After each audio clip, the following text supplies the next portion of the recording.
Good morning, folks. Hope everyone out there is having a good week so far. Happy Taco Tuesday to all those that celebrate this momentous occasion. We're going to be diving into Bookmap and specifically how I use it to analyze order flow and find setups in different instruments like futures and stocks, and also how options influence the S&P 500 using the SPX options visualizer. It should be a fun day. Bookmap also has some really awesome specials going on right now that I thought I would share with you all. So lots of cool stuff going on to digest. But first, let's get right through the disclosure. All Bookmap Limited materials, information, and presentations are for educational purposes only and should not be considered specific investment advice nor recommendations. And the folks at Bookmap would love for you to join their Discord. It's discord.com/invite/bookmap. You can join up using that or the QR code on the screen.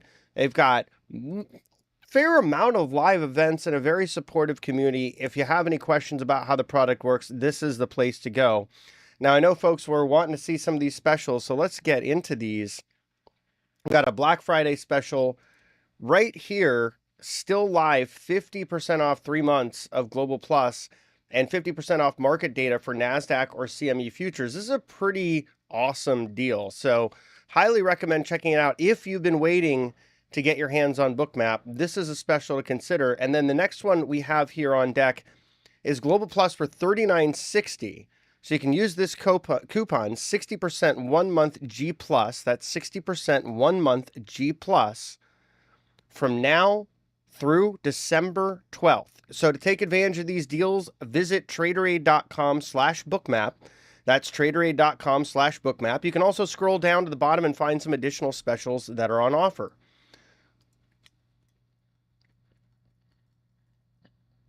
And just a little bit about me. My trading journey began in 2005. I funded my own account, began trading stocks, then moved on to options, futures, commodities, and Forex as I expanded my horizons.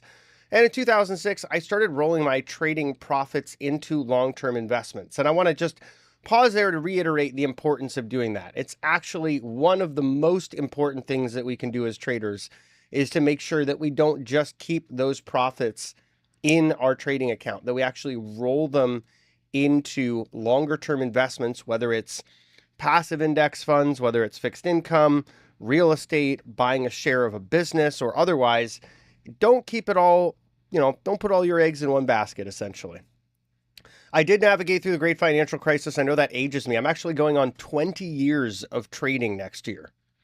And doing so helped me better appreciate the importance of understanding intermarket dynamics, such as momentum and macro. I managed to get out of the way of the great financial crisis, and it was mostly luck. I saw a giant potential double top pattern, and in my newer trading mind, as someone who's very focused on technical analysis, I said, you know what? Let's see if the S&P can really break above that prior top that we saw during the dot-com highs. If it can, I'll get back in and I'll take the haircut on my profits because obviously I'd missed some of that move. But if it doesn't, maybe I'll get a better opportunity at a lower price. Well, needless to say, the great financial crisis played out next. And there was some hints along the way, but nothing that told me it was going to be that bad. Like people being able to get a mortgage with just walking into the bank with a pulse or 2 or 3 or 4 mortgages. But I had no idea it was going to turn into what it did, which gave me a better sense of just how important it is to pay attention to the plumbing, to how the markets tie together, to how important central bank liquidity is, fiscal policy, earnings, economic data, and of course, liquidity. So my approach migrated from being more discretionary to systematic, driven by momentum, price action, options flows, sentiment positioning, volume profile, and of course, the big picture. I backtest and build my own models and systems to trade a variety of asset classes, and I began working with Bookmap in early 2022 because I saw great value in the way their platform displays market data, and we'll get into that. I also co-founded TraderAid in 2022 and MacroVisor in 2023 to share my experience, ideas on market opportunities, and education. And I build a number of unique tools and models and provide one-on-one coaching for traders and investors. So we're going to dive right into Bookmap. Before we do, though, I just want to say one thing. One of my Wall Street mentors, heroes, Art Cashin, passed away yesterday. And I just wanted to say that he contributed so much to my knowledge base over my formative years that I wouldn't be the same without him. So sending his family the very best and wishing him that he has a peaceful journey from here. But the man was a legend and a titan. And if you don't know much about Art Cashin, go look him up. So just going to put that out there. And now let's get right into Bookmap here. So I got a little bit of tuning to do. I just rolled a couple of contracts here, so give me 1 second.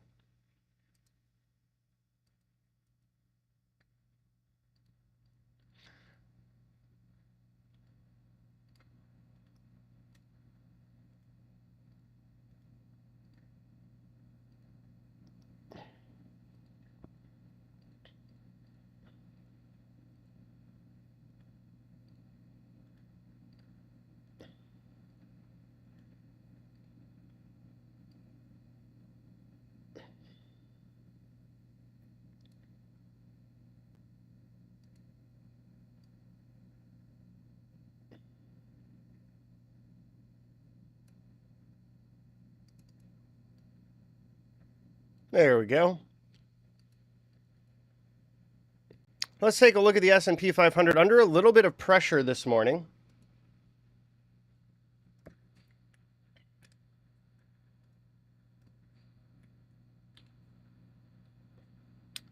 About break even pre-market here, giving up some of those gains prior. And overnight session was pretty boring, just pretty much a flat line here. Market largely pinned around that Gamma 1 level, which is 60.50 SPX, about 60.65 on ES here.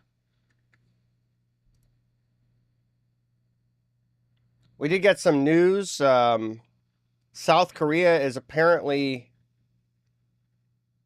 undergoing martial law here, and that's causing some de-risking in their markets, pre-market down about 3% as President Yoon declares martial law. And this is breaking over the last half hour or so, apparently. So that might not be the most risk on, but I don't think that's going to have a huge impact on U.S. markets throughout the whole trading session. And today's calendar at 10 a.m., we get JOLTS job openings with an expectation of 7.519 million openings.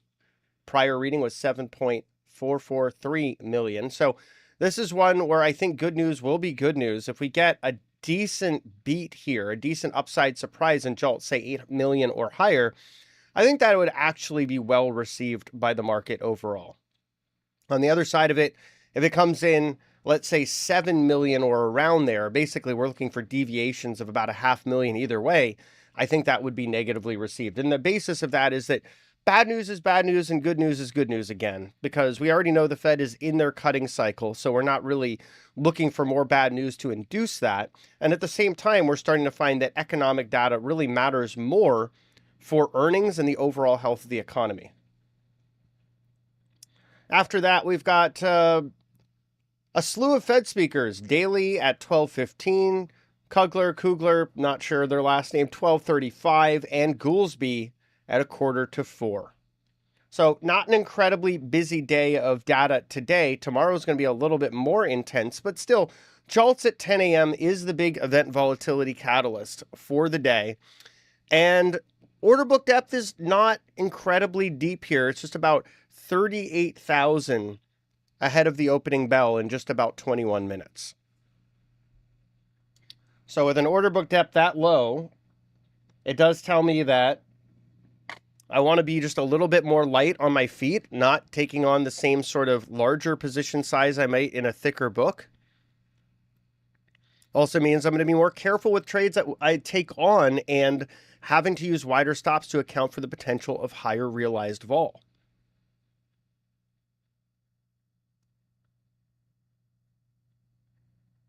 So that's something to take into consideration as we trade the market this morning.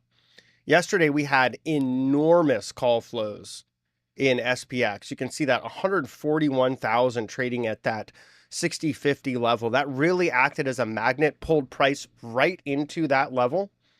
And I think that that 60-50 level will be another important level, or in ES terms, 60-65 will be an important level again today. We can see options positioning is rolling higher here too. Let me just bring a chart on screen so we have this for the purposes of context. So here we go. This is the S&P 500 options chain, and we're just looking at it through gross gamma exposure. We can see there's a roll up here, 60-50, 6100, and even to some degree 6200. But this 60-50 level is becoming more magnetic here. So it's going to be an important level to watch today. And again, in ES terms, that's 60-65 right now.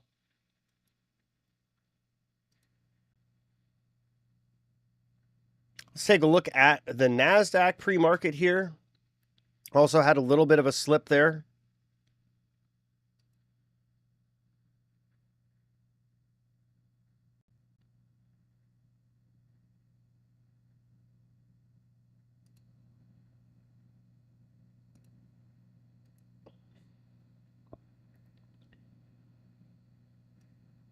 And overnight, NASDAQ relatively flat as well. Just seeing a little bit of pressure pre-market here. NASDAQ cash implied to open down about 0.25% here, just ahead of the market open. And Russell 2000, pretty similar, a little choppy, but overall, just seeing that sort of consolidation overnight and a little bit of selling pressure this morning. Russell is implied to open down about 0.1%. You know, in November, the Russell 2000 was up over 11%, handily beating the NASDAQ by over 100% in its returns. November is the best month of the year for small caps, according to seasonality, which for small caps actually did play out this year. Seasonality ignored a lot of different other areas of the market, or shall we say the market ignored seasonality. But in terms of small caps, November, well, it was a November to remember because the Russell clocked in an 11% gain. And it does look like small and mid caps have some room to run higher over a swing time frame here as well. Crude oil, taking a look here at what's going on. Just a bit of a build overnight in price.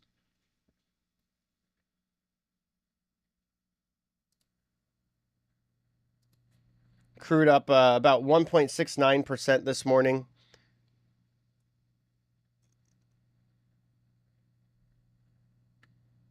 Gold also getting a reasonable bid this morning, up about 0.6% here. Both crude and gold up above some of my key pivots for them that I've been watching. So overall, both looking pretty constructive. Silver also having a good day, up about 2.2% here. And also defending a pretty key level around 30.40. So all three, oil, gold, and silver, looking pretty constructive going into the trading day today. And looking at 10-year note futures, you have a decent bid in these coming into the session. So not certain if this is a flight to safety, geopolitical related bid or otherwise, but definitely seeing some chunky bidding into the 10-year, reversing some of the losses that we had earlier.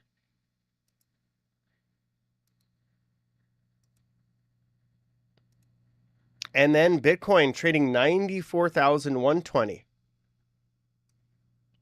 And overnight selling off a bit here.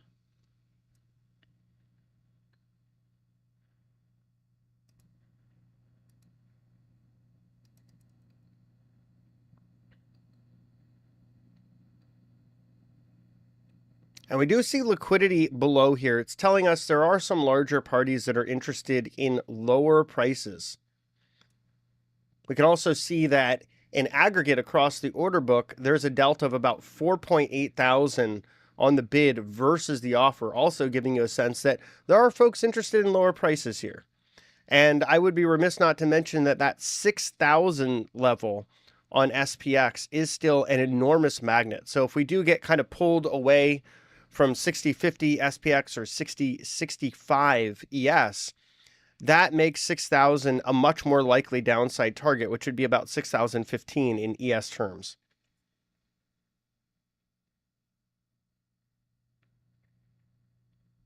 On the upside, if we're able to get a nice bid today, and we pull away from that magnetic impact of 6050 SPX or 6065 ES, and I usually look at that at about 7 or 8 handles, either direction, building some acceptance, spending some time away from the magnet, makes it more likely we can break free of its effect.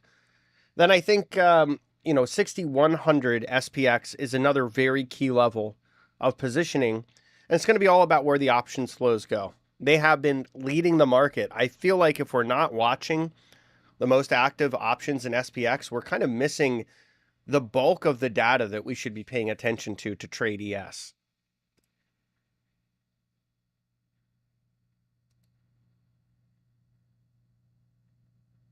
Really is one of the most important things to pay attention to, because if you think about it, if you're trading SPX options, on the other side of it, market makers have to hedge that exposure. They're selling you a call, they've got to go buy some ES to hedge that delta. They're selling you a put, they've got to go short some ES to hedge that delta. A lot of that hedging happens in the futures.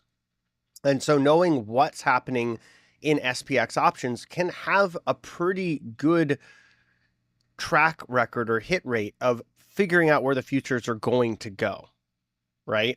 And it's a simple bit of math. If you look at the amount of options order flow in notional terms on SPX, it's 1.2 trillion per day, with about 50% of that expiring the same day, about 75% of that expiring within a week. So it's a lot of short duration exposure. Across all the major US index futures, for the Dow, the NASDAQ, the Russell, and the S&P, it's about a $500 billion of notional every day.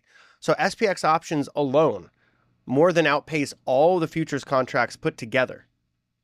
So the tail really does wag the dog, and not focusing on options can leave us a little bit in the lurch, which is why I built the SPX options visualizer to allow us to have that all in one place. So on Bookmap, it is a data add-on, and every day I use it along with Bookmap just to get a better sense as to where there's interest, where there's liquidity, and where there's flow, both in the futures and in the options, because having a view of both, it's a game changer.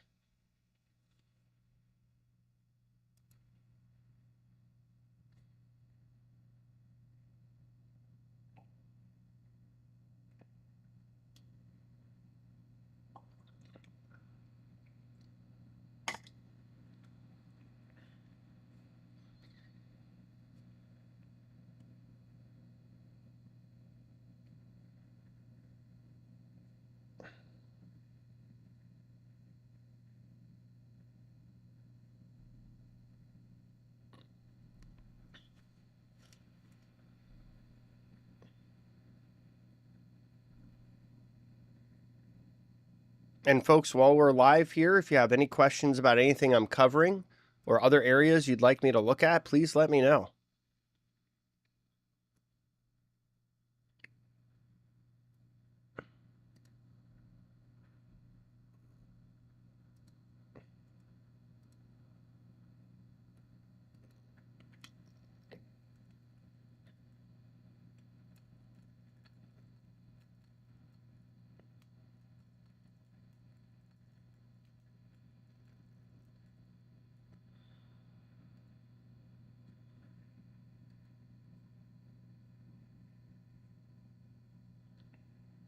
And for folks that may want to check out the SPX options visualizer, you can learn more about it at traderaid.com/SPX. That's traderaid.com/SPX. Also, highly recommend checking out the Black Friday, Cyber Monday specials that Bookmap has going on right now. They are pretty darn generous, and I've posted those on my Twitter feed, so you can check that out.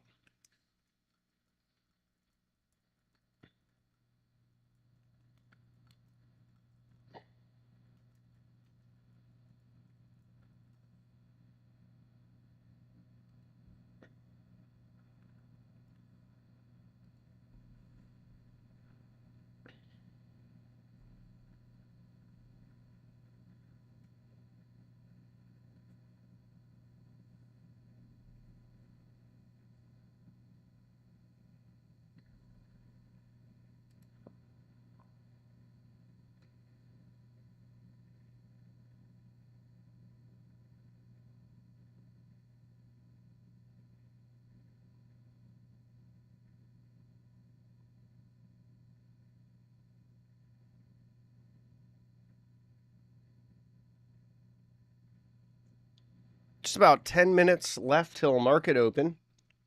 As a reminder, we get JOLTS job openings at 10 a.m. That'll be the big event volatility catalyst of the day. I'll stay on the stream for just a bit after that to cover the data and the reaction and share my thoughts. It will be also interesting to see what the market looks like when it opens in terms of the positioning of liquidity. Right now, we've got these two large bids underneath the ES contract, or S&P 500 December futures contract. And we have an order book that is more slanted towards bids, just giving us a sense the market is interested in lower prices right now. But that can all change as the market opens and we start to see some of these larger trading desks expressing their view. Also, yesterday was a very powerfully bullish day in terms of the options flow. We had about a 50% excess in calls versus puts on the top two strikes found by the SPX options visualizer. More often than not, when you have that kind of a configuration, the path of least resistance is higher right to that hot call, and you get kind of stuck there, particularly when it's an area where there's so much convergence, where there's such a large amount of interest in that level.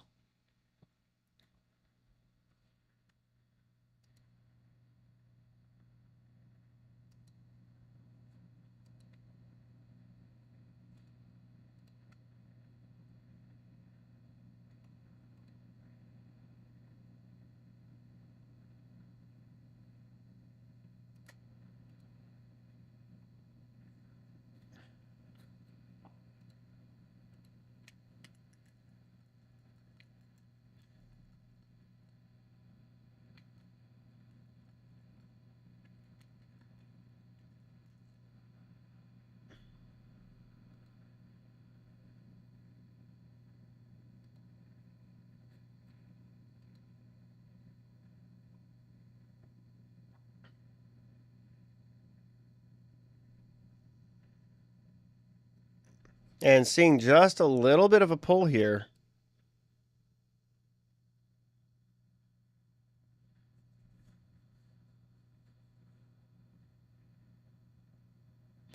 Saw some seller absorption of buyers on that move as well. That's what that little box is indicating to me, about 709 contracts transacting there.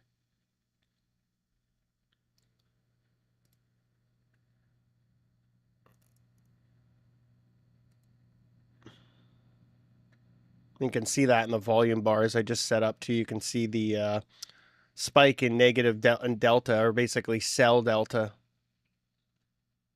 That's putting a little bit of that sell delta into the session volume profile as well. So we can see buyers were more aggressive up here at higher levels above 60-60, sellers more aggressive below there. So right now you have a fair amount of buyers that were transacting earlier, assuming they were buying to open, that are a bit offsides in their positions, about, maybe 8 to 10 handles offsides. So the more they get off the right side of that position, that is to say losing rather than making money, the more likely they may be to sell those positions. So it's something to keep an eye on as we go throughout the trading day.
Just about 4 minutes left until market open. S&P futures down about 0.1%. NASDAQ down a 0.25%. Russell 2000 down about 0.2%.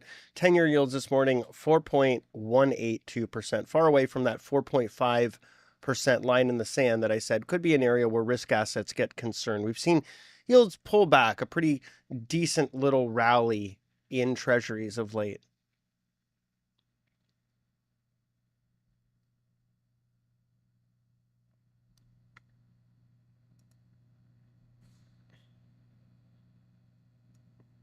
And again, overnight, just completely pinned until this morning. It's pretty interesting to see just how much so.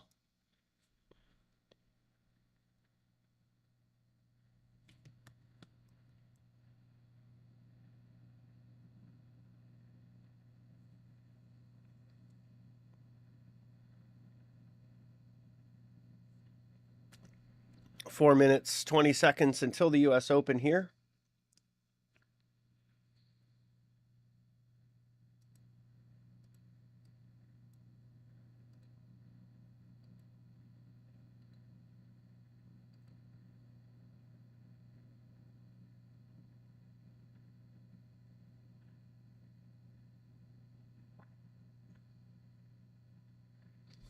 China is also increasing the tit-for-tat trade war, banning some important materials.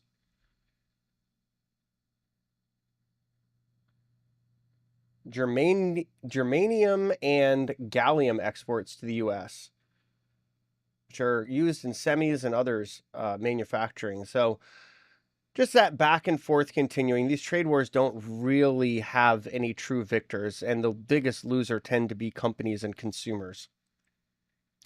In terms of the South Korean situation, the opposition leader will try to nullify Yoon's martial law, but military may try to arrest members of parliament. Things are getting kind of crazy over there.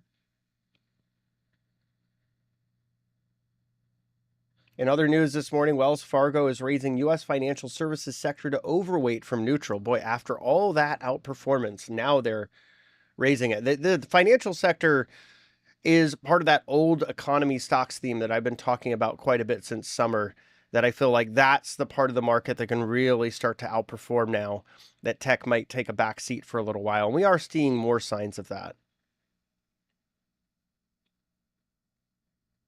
Look at RSP, look at QQQE for examples of equal weight outperforming market cap weight. Look at mid caps and small caps outperforming the S&P and the NASDAQ since the fourth quarter began.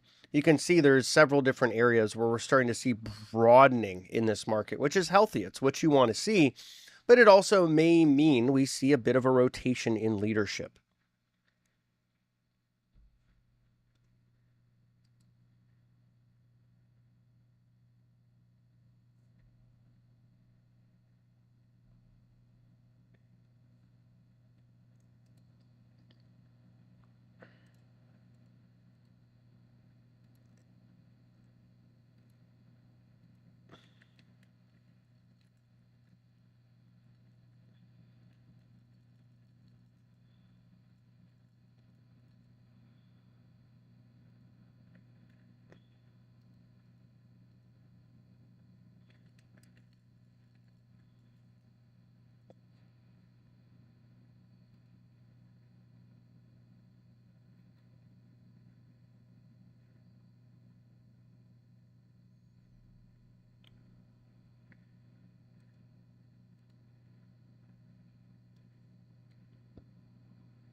And market opens in about 20 seconds here.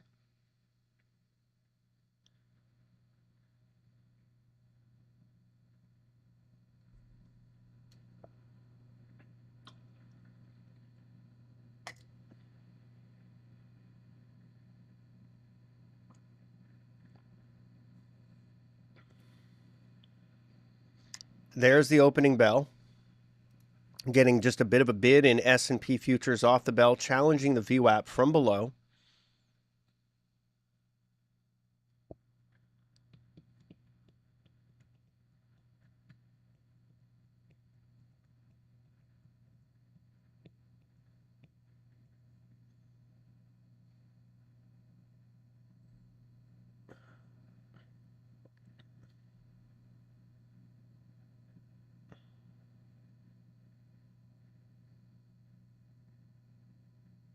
And just a little bit of absorption by sellers there on that push. You can see that again with that red square there in the 837. So 837 contracts dumped into that buy.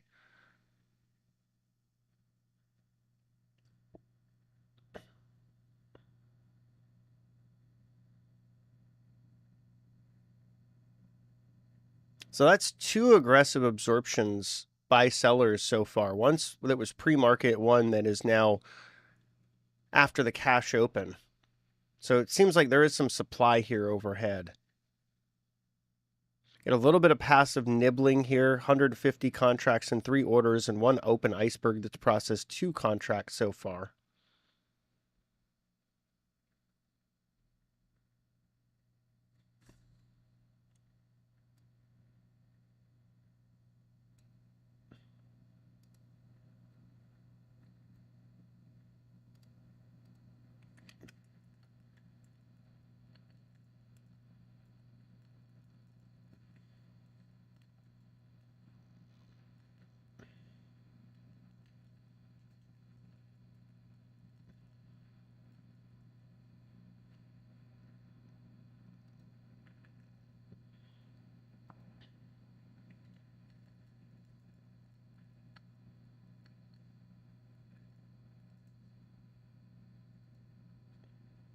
So it is interesting. You do see sellers trying. It doesn't mean they're going to get anywhere. If anything, we've learned that the sellers are relatively ineffective in expressing their view and getting price to follow. But there was an attempt this morning. About 1,137 contracts there pushed into this initial flow. But buyers are staging their own defense of these levels as well. You saw 150 contracts bid in 3 orders and another iceberg that's open that marks the lows so far. So things are getting interesting here.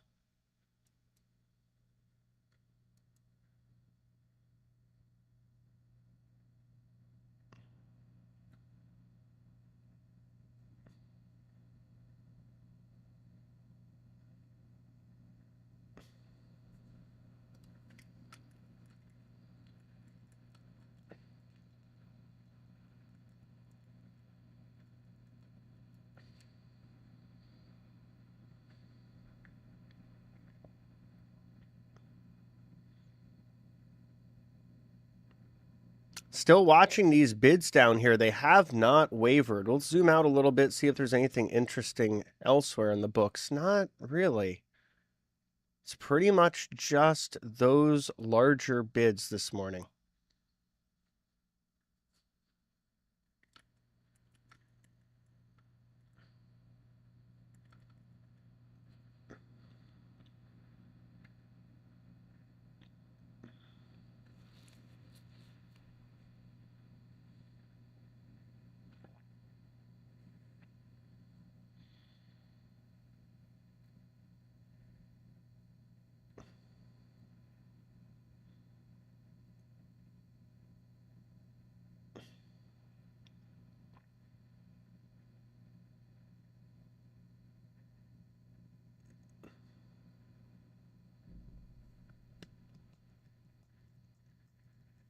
Let's take a look around some of the rest of the market here. NASDAQ off the open, making new cash session highs here. Continuing that theme from yesterday, we're really starting to see some strength come back into tech.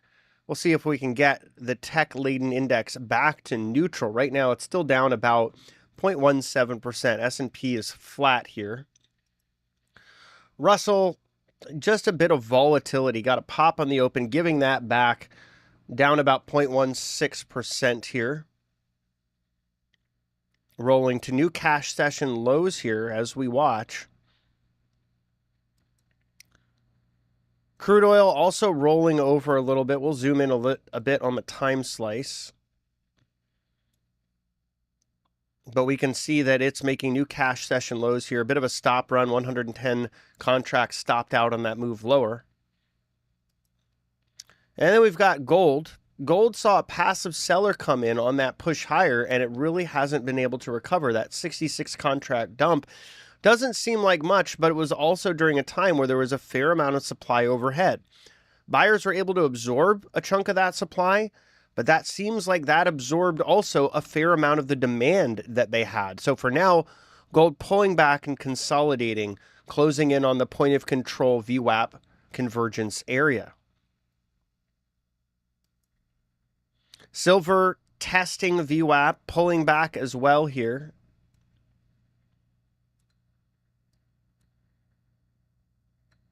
And let me just take a quick look at something.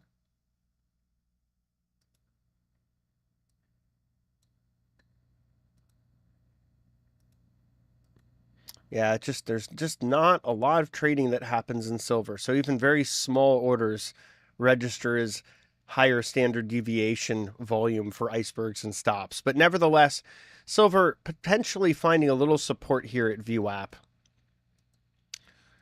And then 10s resuming their climb. Remember, we talked a little earlier about them having this pretty steady climb overnight and then a more determined push, perhaps catalyzed by some of the geopolitical tensions we're seeing, what's happening in South Korea. But nevertheless, seeing a decent pull higher here in the 10s,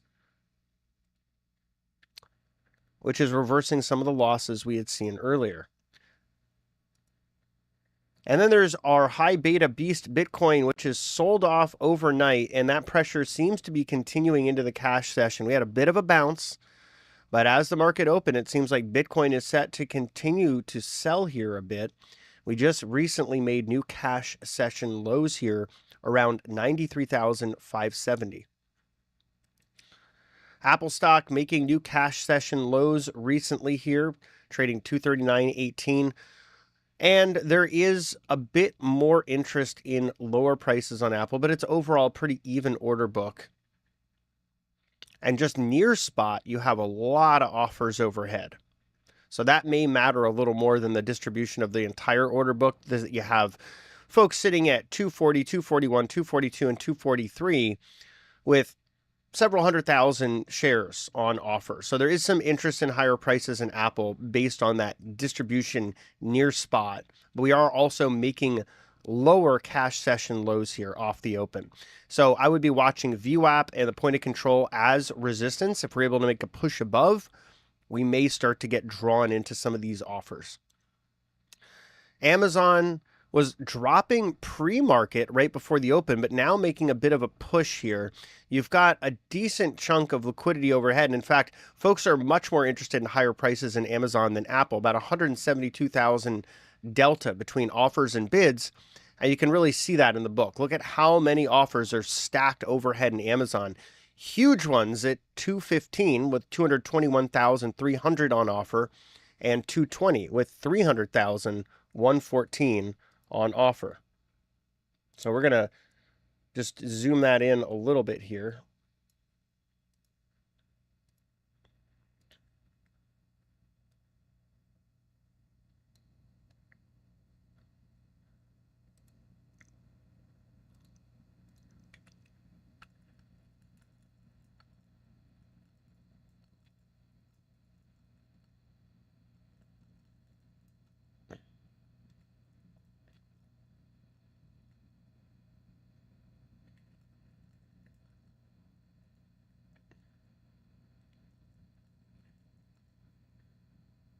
So I'm just posting that out there, that Amazon liquidity chart, because it's quite interesting.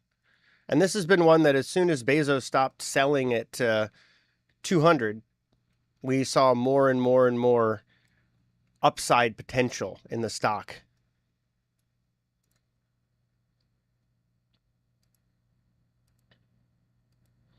And then we have Alphabet. Alphabet also making new cash session highs and also seeing more interest in higher prices based on that delta between offers and bids. And you can see it in the order book, with 175 being the biggest level near spot, 38,629 shares on offer there. So again, if we're able to continue to push through this liquidity, it does appear as though there's a fair amount of interest in higher prices on Google or Alphabet shares. Meta also has a somewhat similar look, about a delta of 49,000, but this one is in lower prices. So near spot, you can see the order book is lit up, but there is a larger amount of bids than offers in the entire order book. Nevertheless, 600 is a really big level for this stock. We've seen the offers up here before, and we can see just how much is within 600, like $2 down all the way up, close to 100,000 shares on offer. So this is another one where just near price, there is a fair amount of interest in higher pricing on Meta.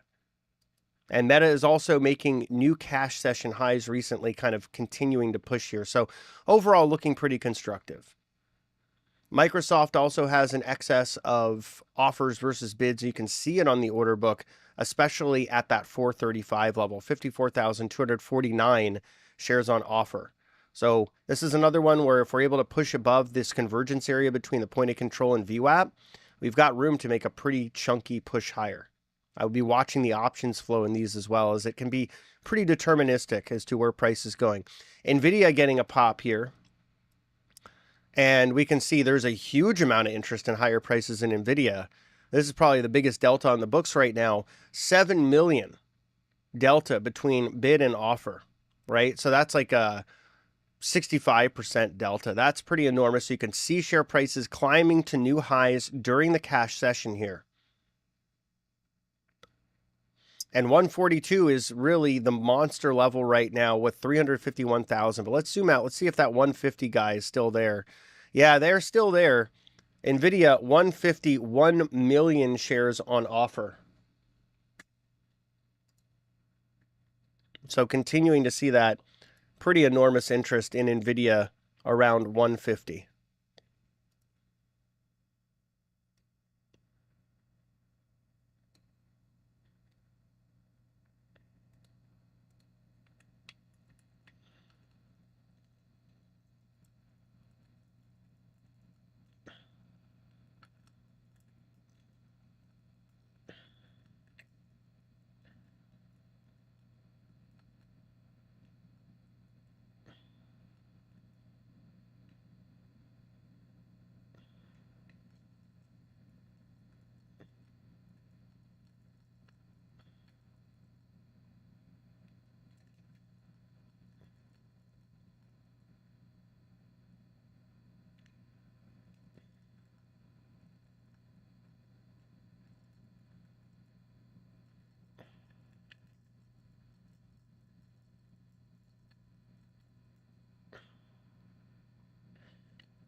So that's another interesting one, just how much conviction there is in the NVIDIA order book for higher prices. And, you know, folks are really interested in that higher strike. This is probably a convergence of market makers, large trading desks, and otherwise. But overall, the picture is pretty bullish to see that much interest in higher prices.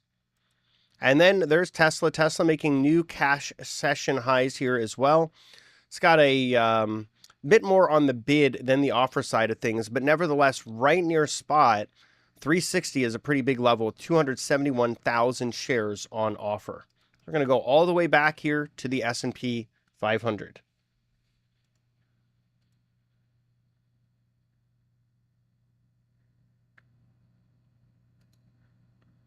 And S&P 500 now making new cash session lows, getting pulled into these bids that we've talked about on the order book for some time. With the S&P, there is more interest in lower prices than high based on the distribution of order book liquidity, and particularly these bids right near spot pricing. Remember yesterday, the S&P was up only like 0.25% as the NASDAQ was up in excess of 1% during the trading day.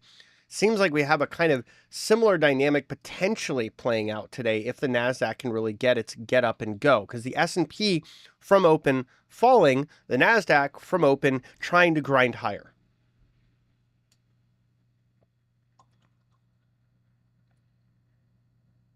Got JOLTS coming up in just about 15 minutes.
And S&P retesting that point of control that's sort of stair-stepping lower with sellers. We saw another large passive sell order here.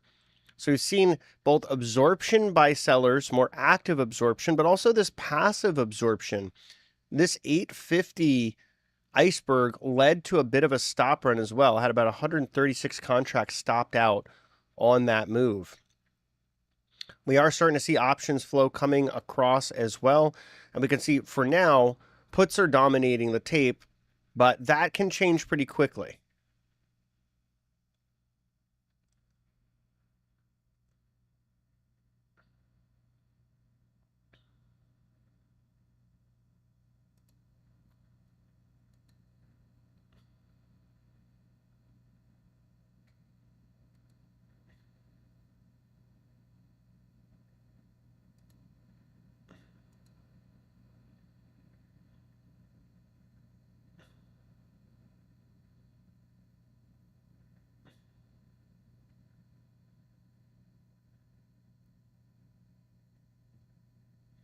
And order book depth remains light in the S&P. Even though it was 40,000 pre-market, it remains 40,000 during the cash session as well.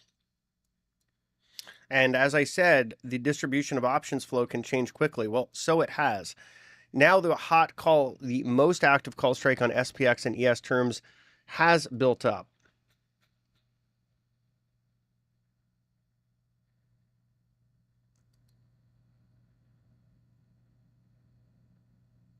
And I'm just going into the flow room on our Discord to get a closer look. I'm going to share this with you all. So here's the initial flow this morning. You can see right below 60.50 for puts, so that's 60.45. And then for calls, 60.50 and 60.70 coming on screen here for SPX. So it's about a 15 delta to ES terms. So, you know, if you just add 15 points to the SPX levels, you've got it in ES. And that changes daily as there's a smaller delta as we get closer to expiry. So it's refactored daily, which is why I mention it. But now hot call on ES levels, 3,000 at 60.95. So we're seeing calls well in excess of puts this morning again, which just gives you a sense that maybe we can get pulled higher once again here by these more aggressive options flows. Let's see if they continue to build here. And most importantly, if ES can get a little bit of a pull higher, I'd like to see it get above the VWAP level. I think that would give us just a little more get up and go. And then, of course, I'd love to see it build above Gamma 1. That's SPX 60.50. That's a pretty big magnet level. We talked about that pre-market being decisive. If we can pull above there and build some acceptance, that's where I feel like it's more likely we can get up to these calls. But you can see the volume building quickly here. Now it's pretty even between calls and puts. The flows are really starting to heat up here at CBOE. Now the hot put, 8,000 transacting at 59.95. The hot call, 8,000 transacting at 60.95 in ES terms.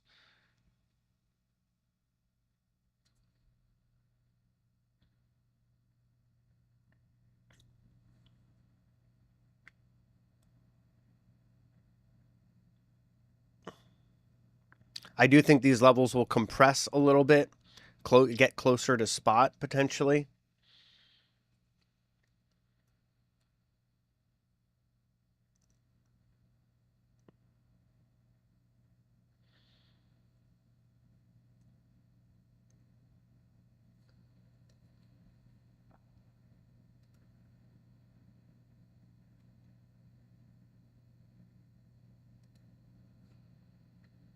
And we're just about 8 minutes away from JOLTS.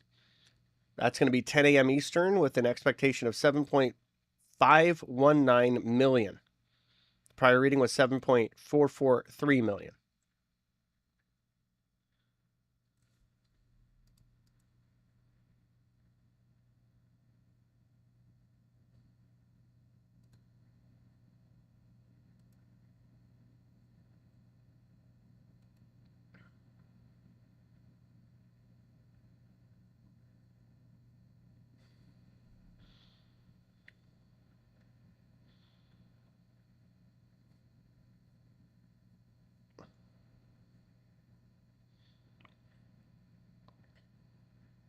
Now seeing 9,000 on the hot call at 60.95. Those call flows continue to build, as do the puts, which is why we have the midpoint on screen, giving us basically the middle ground between where the two most active call strikes and put strikes are, as we don't have a decisive amount of flow on one side versus the other.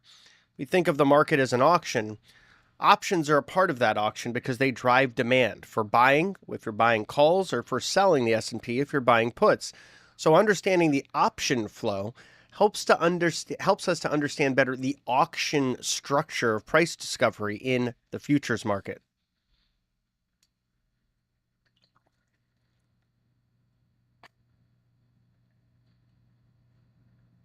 That's why it was somewhat easy for me to talk about where yesterday's price action may go. I talked about a pivot we were already above and saying, look, basically above here, we're probably going to get right to 60.50 SPX or 60.65 in ES. And we did. We nailed it right on that level. I even talked about it on social media later after sharing the market prep on Sunday night with the Trader Aid folks. I talked about it a bit on social because that's where the flows were going, right to that 60.50 level, and we got pretty much pinned there. We made an attempt to pull away and got sucked right back into that mega magnet zone. So options really are a decisive factor in how price discovery takes shape in futures. And I think looking at both, looking at the liquidity and positioning and flow in futures and how options are trading and where positions are building, that's really the coalescence. That's what it's all about. I know some folks have had more trouble trading the S&P over the last, say, several years as options have become more prevalent in setting price. I would look no further than the SPX options visualizer to view that flow so you can get a better sense as to where that demand is coming in. That can shape price discovery during the trading day. We can see now hot call taking shape, 10,000 transacting at that 60.95 level, warm call 60.85, hot put 8,000 at 59.95, and warm put 7,000 at 59.75.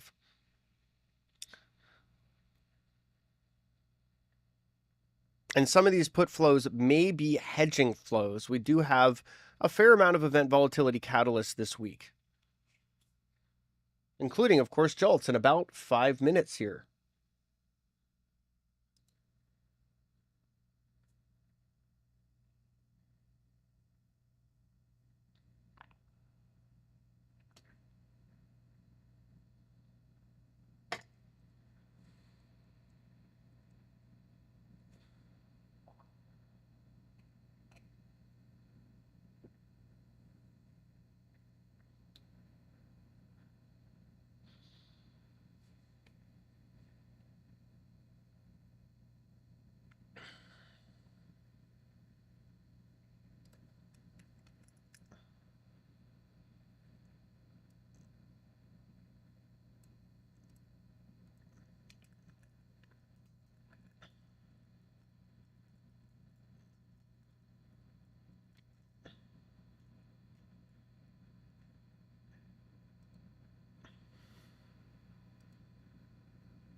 Going to zoom in a little bit as we prepare for jolts in just about 3 minutes.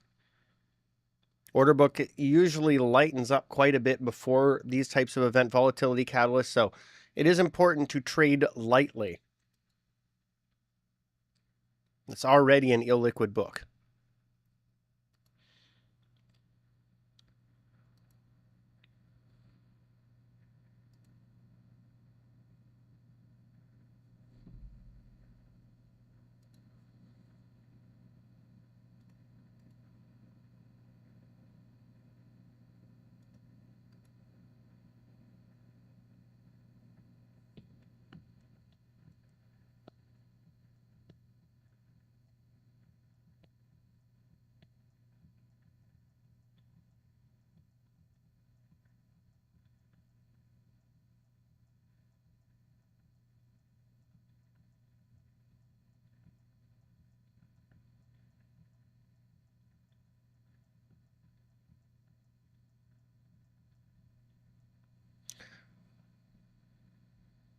10,000 calls transacting at that SPX 6080 level, which is ES 6095.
And order book liquidity thinning out ahead of the JOLTS data release.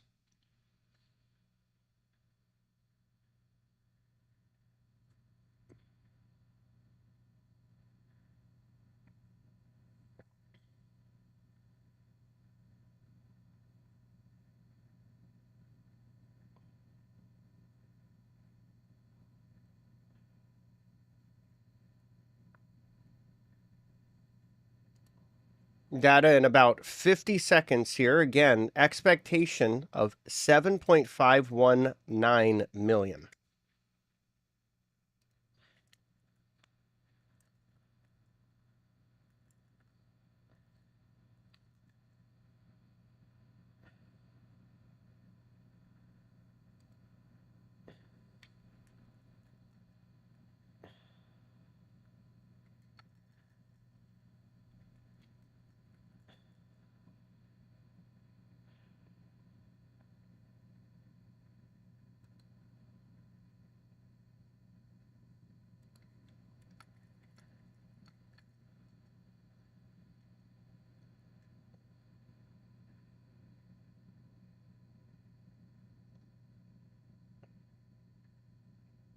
JOLTS data posting imminently here. 7.744 million. 7.744 million.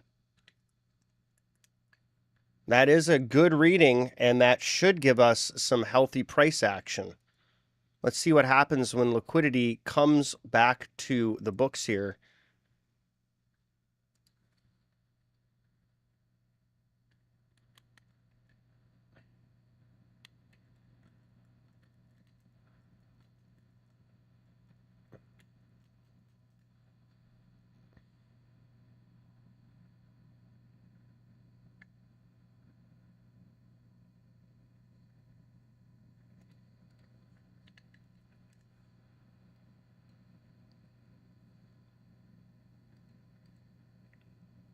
So far, seeing a positive reaction to JOLTS, S&P building up above the point of control, challenging VWAP.